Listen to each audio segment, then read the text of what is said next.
I don't know, R1,000,000 for a truck, and the truck plus the warranty is sold for 1.1 million. Could you assume that the warranty is 100,000? Is that okay? Is that okay?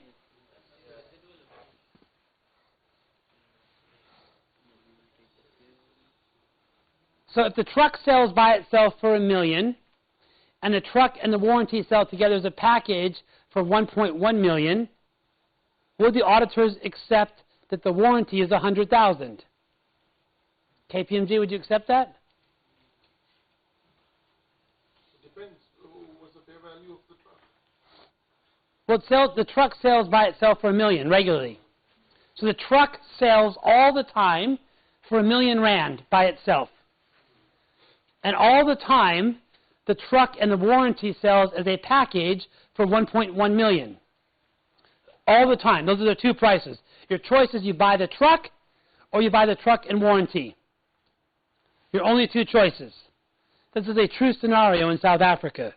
So the question is, could we say that the warranty is 100,000? No. We don't have the market value of the warranties available in the market. So why can't we say the warranty is 100,000? Because it's more like a residual coverage. Okay. So the warranty cannot be 100,000. All right? And the reason why it cannot be is because therefore any discount you're applying to the package goes to the warranty, right? So you can't do that. So you're not allowed to use the residual method except in very limited situations. So what you would have to say is, okay, because we sell the truck and because we have a service center, we know roughly their different cost structure. So I don't know what the margins are here, but in most countries, when you sell vehicles or trucks, I believe the margin should be what? 6%? Does that sound right? Is it higher here in Pakistan? Well, everything's expensive here, right? Is that high? 8 to 10% is okay. For truck and commercial vehicle industry, 8 to 10%. Okay, okay. So in a developed market with a stable currency, you have inflation here, right? Because last time I was here, the rupee was 80. Now it's 150, right? 160 now, right? What happened? You changed your government, huh? Oh, the Chinese. That's why. I knew it. I knew it. So trucks, let's say have a margin of whatever, 6%. And then you would say the margin for service centers is what? What's the margin for the service center?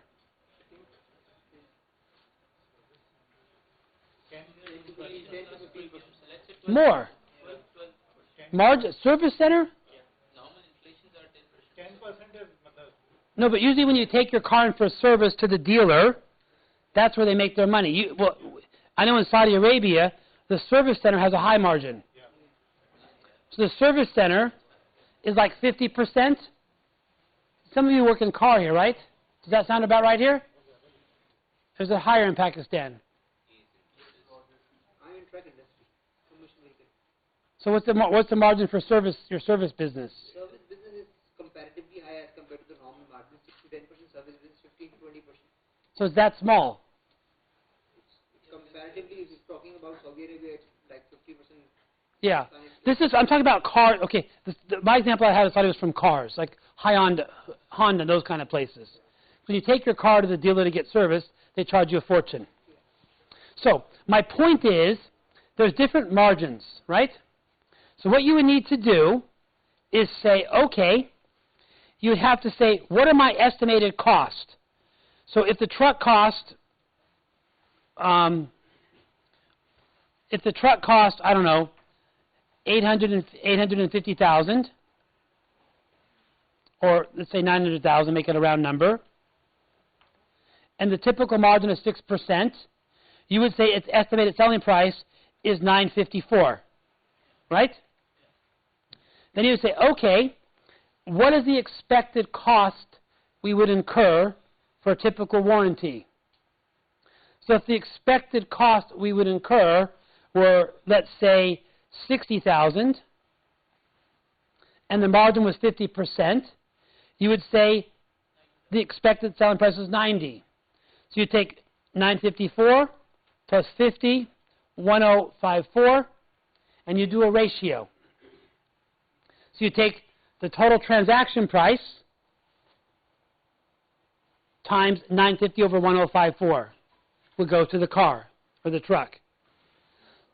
So the point I'm trying to make here is you have to use the cost plus margin if you don't have a selling price for one item. If you have a selling price for both items, it's easy.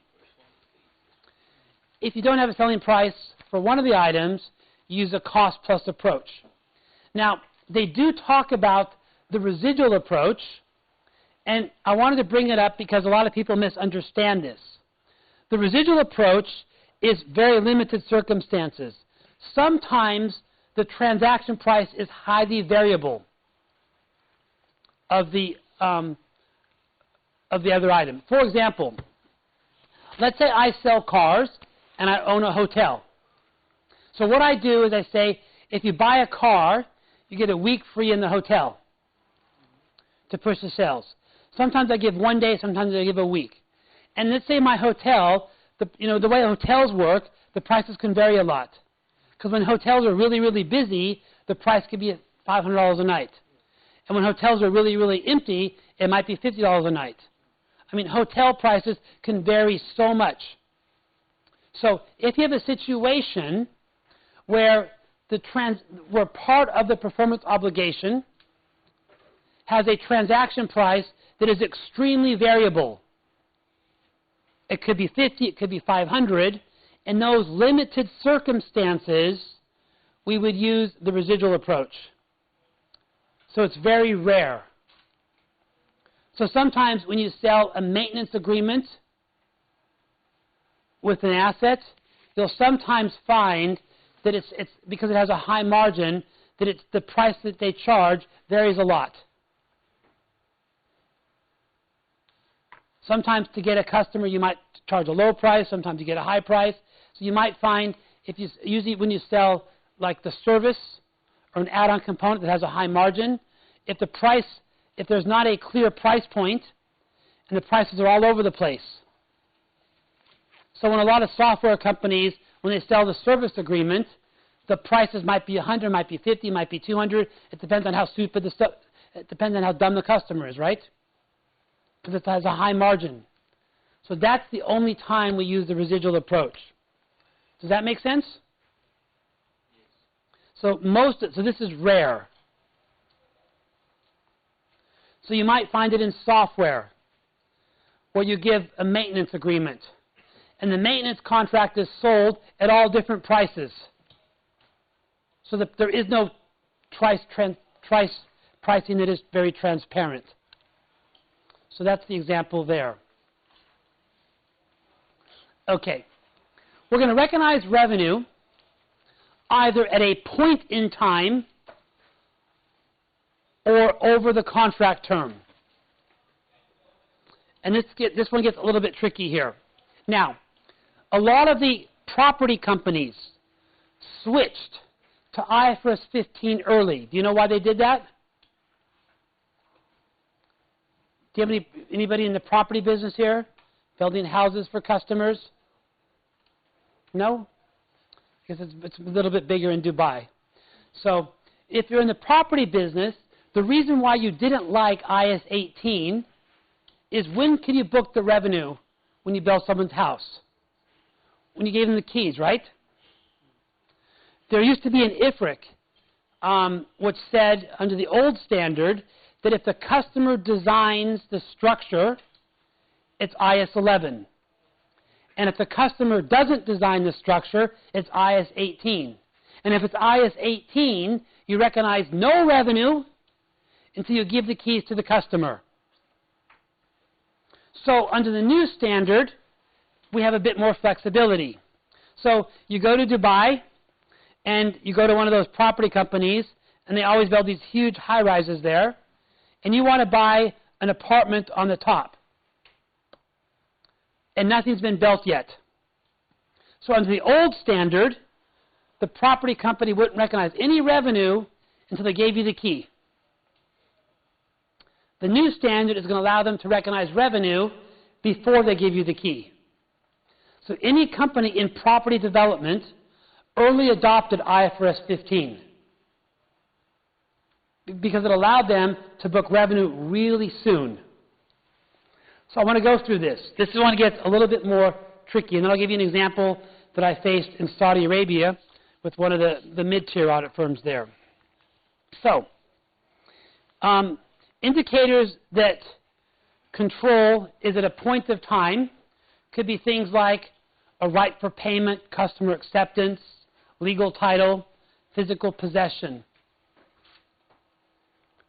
So if it's not over time, in other words, when I say over time, what I mean by that, we recognize revenue along the way, then we recognize revenue when we finish. Here are the keys. So we do the overtime assessment first, and the point in time is last. So first question is, does the customer receive the benefit and you cannot redo it? Then you can recognize revenue along the way. Give you an example. I have a contract with your company to clean your office. Once I've cleaned your office in January, I can't go and redo it. So I'm going to book revenue as each month passes. Clear? I can't redo the work. If I can't redo the work, I book the revenue as each month passes. Now, second scenario. So I'm building a house for you, and as I build the house, if you come in and the window is crooked, you could say, Mike, fix it. So if I could redo it, the answer is no here, right? We go into the next box. And the next box, it says, do I enhance an asset that you control? So if I build a house on your land, you control it. If I quit, if I die, if I run off to Thailand for a vacation, never come back, you control it, right? So therefore, I would recognize the revenue based on the stage of completion. Clear up to here? Now here's where it gets a little bit more tricky. Going back to that example in Saudi Arabia, there's a high-rise building. There's a high-rise building, and it's on my land. You have the top apartment. So if you have the top apartment and I stop work,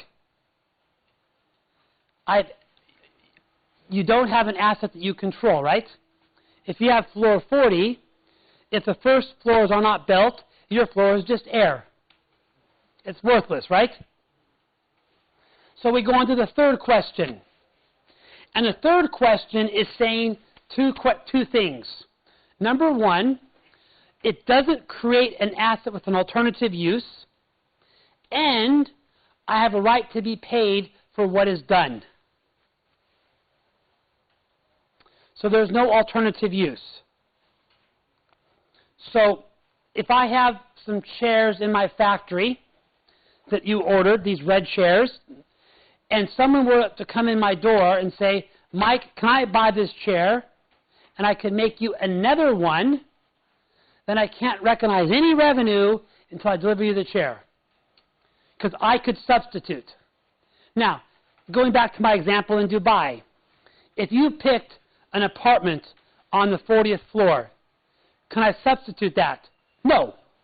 There's a specific unit. So number one, there's a specific unit. I can't give it to someone else because it's clear in the documents It's clear from the architect what you're going to get. And the second criteria is I have a right to be paid for the work that is done. And if I have a right to be paid for the work that is done, then I can book the revenue. And for the right to be paid for the work that is done, this means it's a financial asset, not a contract asset. So if you don't have a right to be paid for the work that is done, you cannot recognize the revenue. So it's a very, very important standard to get right, otherwise it could screw up your revenue recognition policies. So, no alternative use means practically or contractually you can't use the asset for another customer. Go ahead. In this case, you cannot recognize revenue until you have started making project flow. So you what? You have started making project. No, you finished. Here are the keys. So I could book the revenue when I give you the keys, or I have a right to be paid. So if the contract says, I pay you nothing until you're finished, you can't book any revenue until you're finished. So what's the difference between this concept and are you taking? In IS 18, there's an IFRS, and the IFRS said if the customer designs the structure, it's under IS 11. And under IS 11, we would use stage of completion. If the customer doesn't design the structure, so going back to Dubai, you don't design the structure. You might pick the carpet. You might say, knock the wall out because the structure's there, but I want to take these 2 apartments. If you don't design the structure, under IS 18, you can't book any revenue until you give the keys to the customer and you're finished, irrespective of the advance payments. In this case, you also cannot book revenue until you have given the keys. Under IFRS 15, there's 2 criteria to book revenue. One is you can't use the asset for someone else, what you satisfy in a piece of real estate. And number 2, for whatever work you've done to date or whatever revenue you've recognized, you're entitled to be paid for it. So if the contract payment terms allow you to get paid as the work is done, then you would book the revenue based on stage of completion. The maximum revenue you can book is going to be limited to the amount you can invoice the client. If you can't invoice the client, you can't book the revenue. Right? So that's one of the things that have changed. So I was doing some work with this is the client, this was in Saudi. It was a fund manager, and they charged fees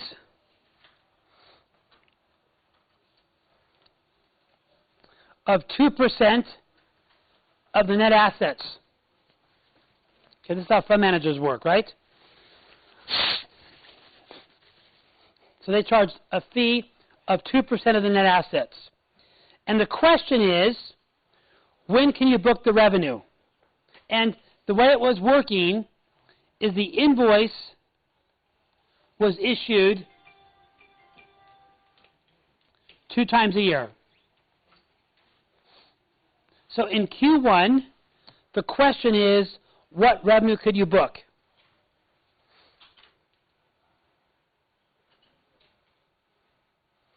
Is the question clear? So I'm managing your money, and I'm going to charge you a fee of 2%. Okay? I'm going to charge you a fee of 2%. So the question